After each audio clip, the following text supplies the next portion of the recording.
Okay guys, I want to play a game before I start this video. I am going to call this Have You Ever Read? The idea is that I am going to say a series of fantasy tropes and you can tell me whether you have read them or not, and my goal is to win this game because obviously I'm going to win this. So, have you ever read a book that contains dragons, elves, gnomes, dwarves, any mythical creatures? You have? Let me try again. Have you ever read any books that have any magical elements in it? That can be wands, any magical abilities that the character can actually draw from their environment, or maybe they can actually digest something that can give them special powers and abilities. You have? It's getting a bit hard now. Have you ever read a book where the main character has to overcome a certain trial, either by getting a specific object, destroying a specific object, or defeating a certain individual? Again, you have. Have you ever read a fantasy story where the main character is reading a book in the arse crack of a female prostitute? Yes, actually resting in the arse of a female prostitute and reading it at the same time. You haven't? Well, I have, so let's talk about it now.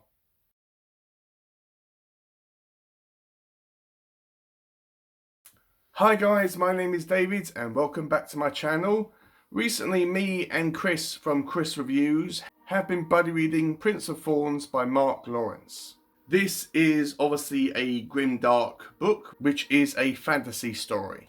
I haven't read that many grimdark books before. The only ones I've actually read are the first two books in the First Law trilogy, and yes, I am working on reading the third and final book really soon. But for me, there are only two grimdark writers that were like in my face, and that was Joe Abercrombie and Mark Lawrence. And I knew pretty much everything that Mark Lawrence has written. Well, that's really popular anyway. And this one was it. So I suggested it to Kris and I was really excited. I think that I tolerated this book more than Kris did because I'm used to grimdark. I know what it is and I know what to expect. And my overall experience doing this buddy read with Kris was a really good experience. We both enjoyed doing this buddy read with each other, but the book was kind of hit and miss. Well, more misses than hits. So let's just go straight over to Kris now, where she will tell you a little bit about her thoughts and experiences while reading this book. Hi everyone, I'm Kris. Thank you to David for having me on your channel. This past month, David and I buddy read a book together, Prince of Thorns by Mark Lawrence. I was excited about this one because I heard it was a grimdark fantasy and I decided I want to read more grimdark this year.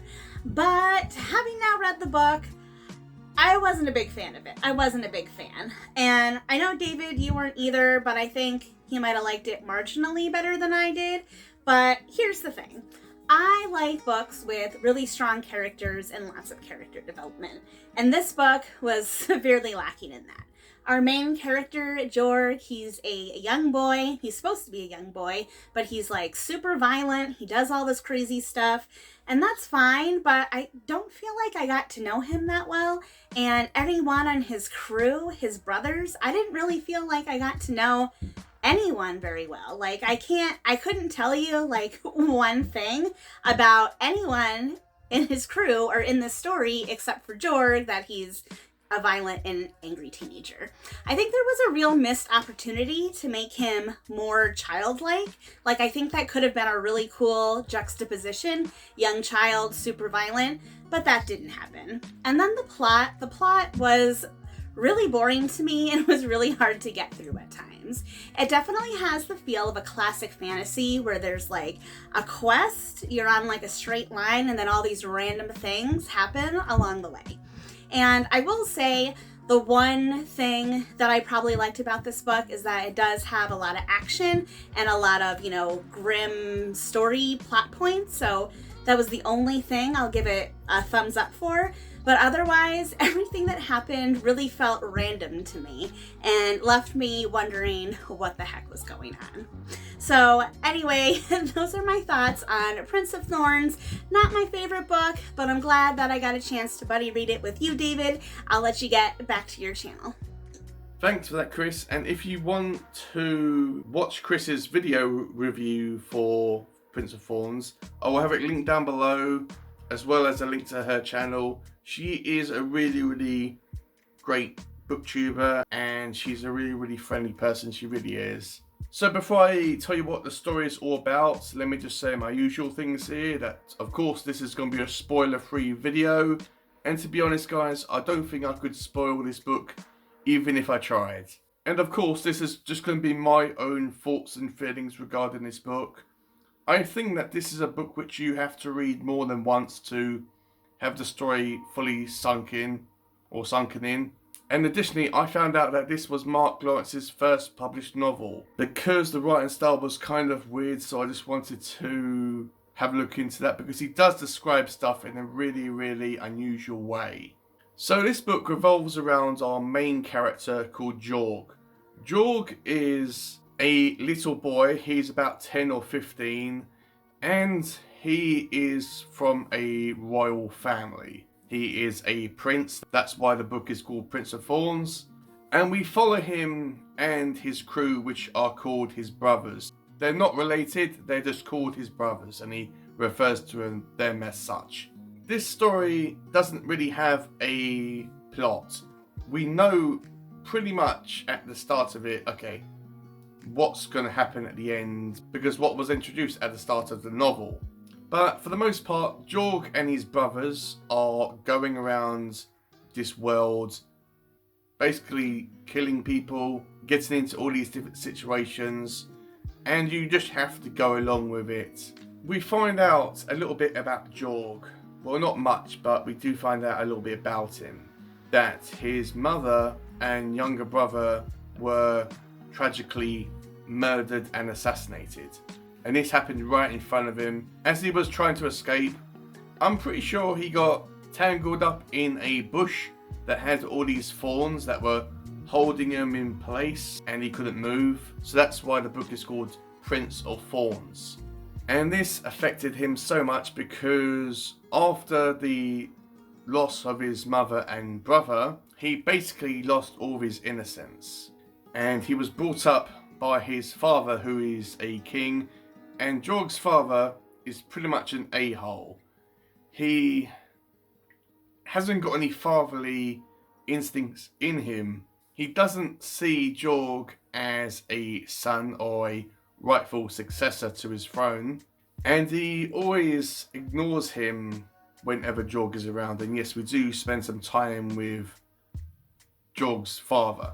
And also it doesn't really help that he was trained and had all these lessons in pretty much the art of war. And I believe that this is what made him into a real fierce leader and warrior. Yes, my biggest complaint of this book, and this was something that Kris found out as well, and that we both shared, is that Mark doesn't write Jorg as a little boy. He writes him as a full-grown adult character. And when we were reading this book, we had to constantly remind ourselves that this is a small boy. He could have still stuck with this type of way of describing Jorg, but he could have had all these different situations where people saw him as a little boy and maybe were misled by the fact that he was so young. So anyway, Jorg is on a mission, apparently, to go and find the person that is responsible for murdering his mother and younger brother. I'm pretty sure he wasn't technically there, but he was responsible for sending the guys that did the act. And that's Jorg's main focus, is to go and find this individual and basically kill them. And as I said, along the way they come across all these different events and scenarios where they pick up all these different characters along the way. I didn't really have any connection with any of these characters. Going back to the first trilogy, I can remember every person that was in Logan's crew, like the Dogman and Three Trees and all them characters. They all were pretty much the same people and in the same crowd or crew or whatever. but they all had different personalities, and you could like picture every single one of them. I couldn't remember anybody in this book. They all just seemed to be lingering in the background. Yes, we found out about where Jorg got his crew and how he assembled them. And because this is a fantasy book, there isn't much magic in this. And with that said, it does stick with the elements of grimdark. Grimdark doesn't have much magic in it, but because it's in a magical world, it does have some elements of monsters and creatures and magic in it. There is this nice fight where Jorg and his brothers are fighting all these skeletons, and there's this real gruesome scene where Jorg bites and she eats the heart of, I'm pretty sure, this demon. And going back to what I said at the intro of this video, yes, there was a scene where Jorg was in a bedroom with a naked lady that I'm pretty sure was either a prostitute or an escort or something.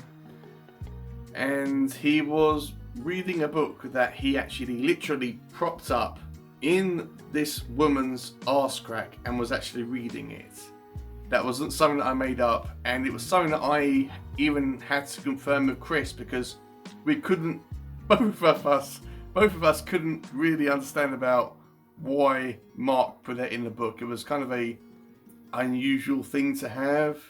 And yes, there were parts of it where I was thinking, okay, this is really interesting, but where are we going? It seemed to be a bit of a Lord of the Rings type of thing, where we followed this group of characters and they were just exploring this world, and they had an overall goal and destination, but from getting from A to B, they were like doing their own separate things. And the ending, I won't say what happens at the end, so no worries here. It was a satisfying ending that left it open for a sequel. You could easily read this as a standalone without reading the other books, because there are 2 books in the trilogy, and I believe there are more spin-off books as well. I believe that Kris isn't going to continue on with the series or with the trilogy, but because I've got them already on my Kindle anyway, I'm going to carry on and see where it goes. And yes, I know that Jorg grows up and becomes a man in the other books, so that concept of him being just a small boy is going to be overcome. So if you had the same experiences that I had while reading this book, then please comment down below. I would be really interested to get your opinion on it, and also what you thought about the other books, whether it's worthwhile carrying on with the trilogy, and if the books get better, and if Mark becomes a better writer in the other books. Yeah, you get what I mean. So yeah, in conclusion, if you haven't read anything in the grimdark subgenre of fantasy before, to be honest, I would probably start off with the First Law trilogy. But let me know once again if you've read Prince of Thorns, if you've come across this issues that me and Kris had. I know that Jorg isn't supposed to be a likable character. He is supposed to be a really horrible character. And that's fine. I have no issue with a character being horrible or anything like that. It's just that no one really had any character arcs or any character changes. Yes, at the end, Jorg becomes a little bit wiser and he grows up a little bit. So yeah, that's all I had to say about Prince of Thorns by Mark Lawrence. So with all that out of the way, have a great day, read some awesome books, and I will see you all in my next video.